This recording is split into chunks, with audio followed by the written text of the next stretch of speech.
So today is a bittersweet day, bittersweet moment when we have to say goodbye to the damage build ninja. He has moved on to a regeneration set, focusing on different content of the game, and he will no longer be in my clan boss teams. He will retire as one of the highest damage dealers, if not the highest dealer in clan boss for me. This is my new recent record of 116 million, with him doing almost 60 million by himself. Hey guys, Sam the Raid Man back here today with another video. Today's video, we're going to be focusing on some of the newer content in the game. We're going to be focusing on the Sand Devils Necropolis and where I farm and the team that I use to farm it. Quick self-promotion. I am trying to grow this YouTube channel and eventually get it to 1,000 subscribers so I can join the content creator program with Plarium and start producing better content, as well as hopefully getting access to the test server. So if you guys enjoy my videos and enjoy hopefully daily Raid Shadow Legends content, I would really appreciate it if you could give me a subscribe. Anyways, on to the video. As I said, we're going to be looking at the team that I personally use to farm Al-Naime, the Sand Devil, and the Sand Devil's Necropolis. Now, when the dungeon was released, especially on the test server, it was just really believed to be too difficult for everybody, and all the content creators kind of fed back that it was just going to be impossible, and there was nothing that we would be able to do to beat it. But there was a glitch that was patched, but for a little while you could use, let me pull up the champion if you guys are unfamiliar with him, but there was one champion who could essentially swap health levels with the boss to bring him down to 1 HP and then just one-shot the boss, and that was Nogdar the Headhunter. Probably the only time this champion has been taken out of people's vaults. Really silly champion, kind of fun champion. A lot of stuff where he sacrifices his own HP, but this ability sacrifices HP and then equalizes HP levels with a target enemy. So you would do this, you go down to 1 HP, the boss goes down to 1 HP, you use Godzilla Neri to revive Nogdar, and he one-shots him. So that got me to, using that little strategy, got me to clear all the stages of the Sand Devil Necropolis. That's why you can see my times. I think this is where I stopped beating it legitimately, and then 13 seconds, 7 seconds, 8, 7, 6, 6, 6, 6, 6, blah, blah, blah, 5 seconds on stage 25. Which is great, because that means now I can try any levels I want to. They patched that super fast, but it was cool that that was a thing for a little while to help us progress. But where I typically farm nowadays is stage 24 of the Sand Devils Necropolis, and the main reason I do that is because the team that I run is positive affinity, or the damage dealer is positive affinity for stage 24, where they would be negative affinity for stage 25. So this is not my team. This is a team that I got from Saphira over at HH Gaming, and I'm not sure where he got it. But it's a two-man team, surprisingly enough. Basically, 2 is really all you need here, and the more champions you bring in, the longer it takes. Like, I think I could hypothetically run this with food, but it might throw it off. So this is what I do. So first, let's go over the builds. The builds are pretty intensive, particularly for Godsecret Neri. I have a pretty developed account, and this was still really hard, even for me. I just barely hit it. I would say the minimum thresholds. So I do see this, which I did not realize. That might help a little bit. I think maybe I swapped some gear here. Like I took this helm off, put a different one on. So really quickly, let's throw some medium-sized glyphs. I don't think the speed matters, and the attack does not matter. Really just the speed that we're here. So yeah, we have her in 1 regen set and 1 immortal set. Regen heals by 15%. Immortal gives her 15% extra HP and heals by 3%, so she's healing by 18% for every turn. Her total build is 64k HP, 4.1k defense, 269 speed, no crit rate, no crit damage, no accuracy, no resistance. It's just survivability and speed. That's all that matters. She does have to be fully booked, and she is. The reason that Godseeker works so great here is because she has this passive, which is not that one, it's a passive. First of all, it increases the amount of healing allies receive by 10%.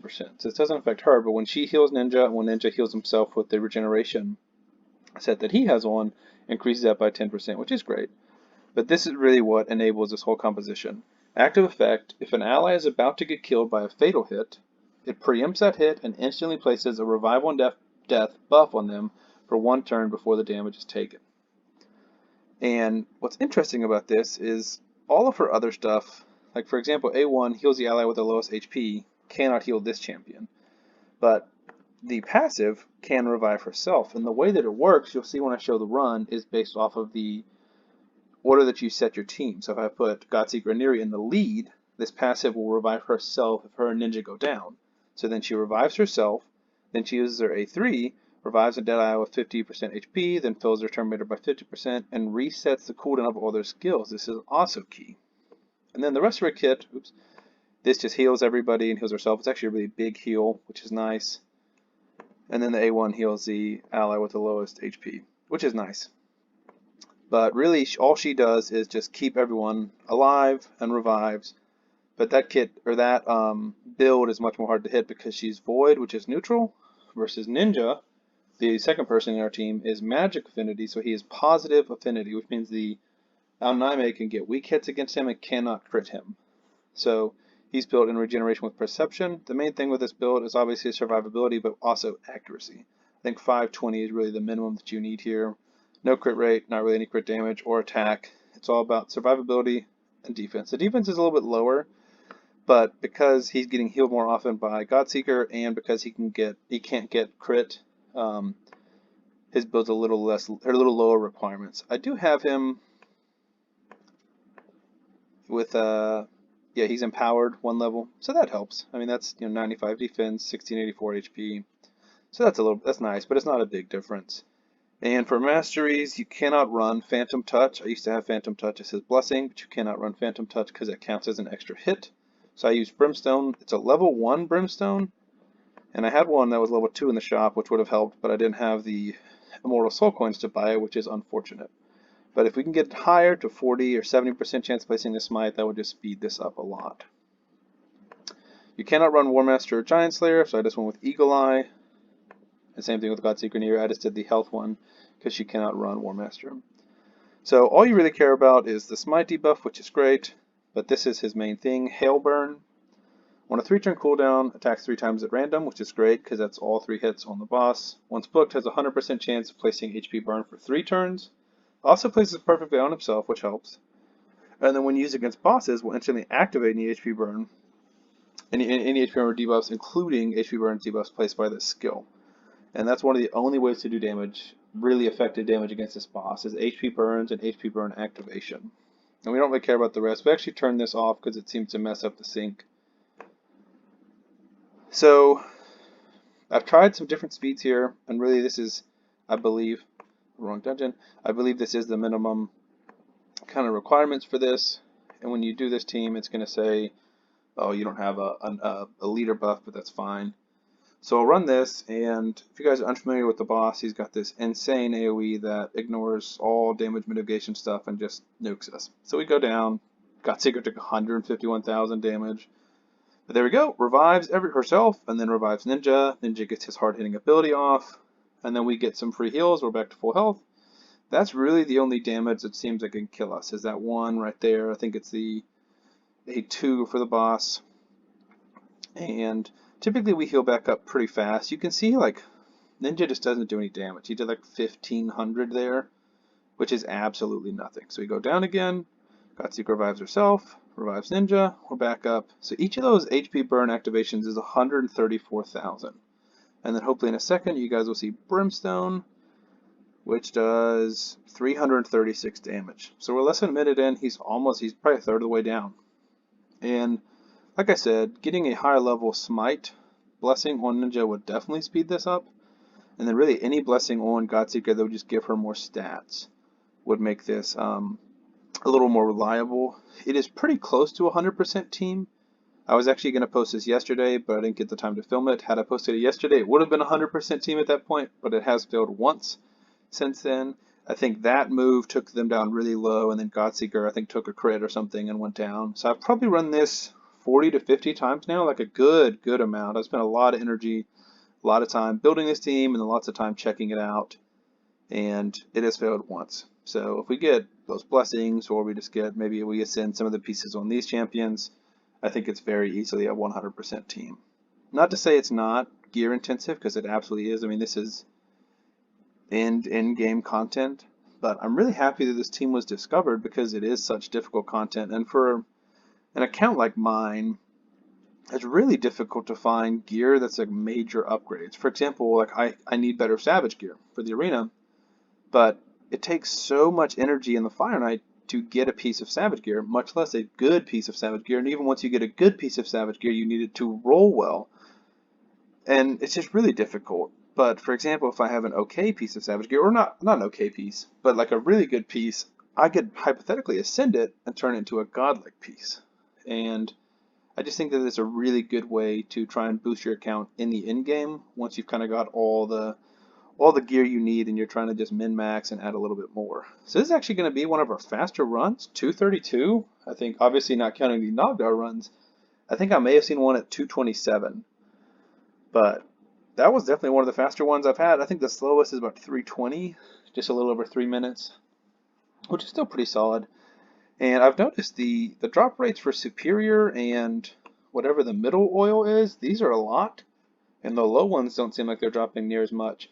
So I will continue to farm this. I might actually go back to some of the earlier stages to try and get more of this stuff, because this is the way that you ascend lower level pieces of gear to see what we're going to roll. For example, let's go to Godzilla Neri, because she's a champion that I think could benefit from a few more stats.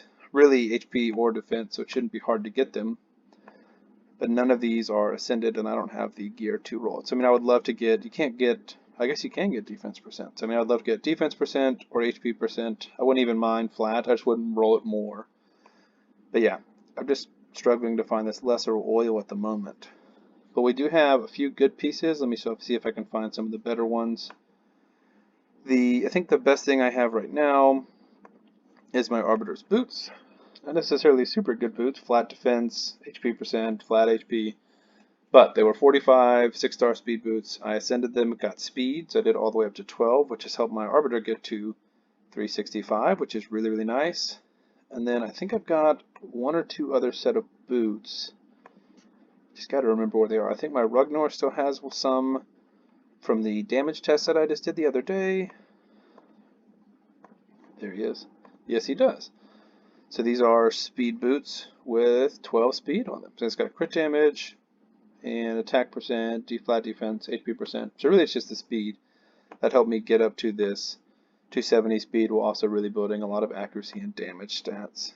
And then I'm not sure who would have them, but there is one other set of boots I think that are speed boots that got attack percent on them, maybe is what it is.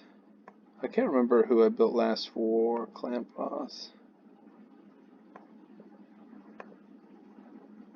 Either ways, Royal Guard is somebody I want to ascend. I use him a lot in Hydra, and he's a little squishy. So like I got this defense percent, and I wouldn't mind rolling that up. These are pretty good. It's only 5-star chest piece, but triple speed is really nice with a little defense and attack, and that extra defense will help because if let's see how far a max ascension would take. 13% defense. I mean that's not insignificant. So yeah, the boss is really, really difficult. I'm not going to put too many videos about this because I don't have a huge pool of knowledge, but I'm really glad that I found this team. There are some other unkillable teams out there. If you search on YouTube, I'm sure you'll be able to find them.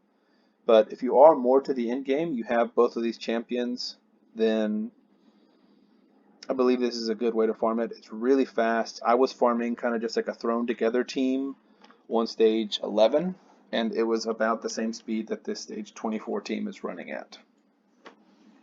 So that's going to be it for the video today, guys. I hope you really enjoy it. Please leave a like and subscribe.